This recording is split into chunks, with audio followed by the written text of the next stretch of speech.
आपने बचपन से लेके आज तक काफी कितनी सारी कहानियां सुनी होगी। राजा की भी कहानियां सुनी होगी। तो चलिए आज कुछ ऐसी ही कहानी सुनते हैं राजा की, जो आपकी सोच बदल देगी।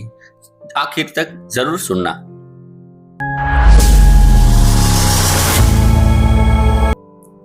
एक राजा ने अपने सैनिक को सड़क के बीच में एक बड़ी चट्टान रखने के लिए कहा।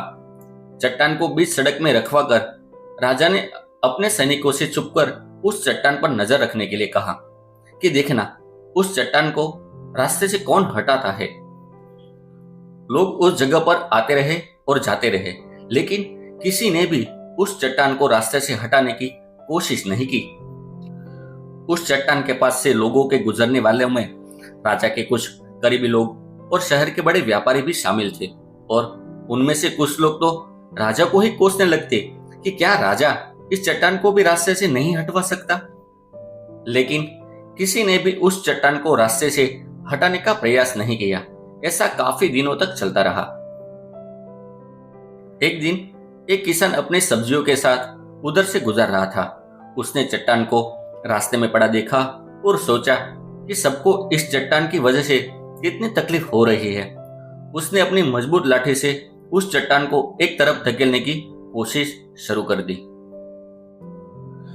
काफी कोशिश के बाद वह उसे सड़क से हटाने में कामयाब हो गया। चट्टान रास्ते से हटाने के बाद किसान अपनी सब्जियों को उठाकर जाने ही वाला था कि अचानक उसकी नजर एक पुतली पर गई, जो ठीक उसी जगह पड़ी थी जहां से उसने वह चट्टान हटाए थे। उसने उस पोटली को खोलकर देखा तो उसमें सोने के कई सिक्के थे, और उन सिक्कों के साथ राजा का एक संदेश भी था, जिसमें लिखा था कि ये सोने के सिक्के उनके लिए है जो इस चट्टान को रास्ते से हटाएगा। दोस्तों, बिल्कुल ठीक इसी तरह हम सबके लाइफ में भी कई परेशानियां आते हैं।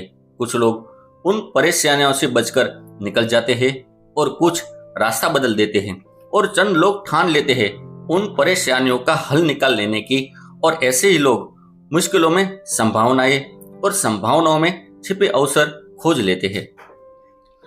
मजबूत इरादे और नेक दिल के साथ किए गए कोशिशों के परिणाम हमेशा अच्छे ही आते हैं। इसलिए जीवन की परेशानियों से घबराओ मत, बल्कि उन परेशानियों का हल करने की कोशिश करते हुए जीवन सफर में आगे बढ़ते रहो। क्या ये कहानी हमें सीख देती है? अगर आपको लगता है ये सही बात है तो कमेंट करके मुझे जरूर बताना, और ऐसे ही वीडियो देखने के लिए मेरे चैनल को सब्सक्राइब करना मत भूलना। नमस्कार।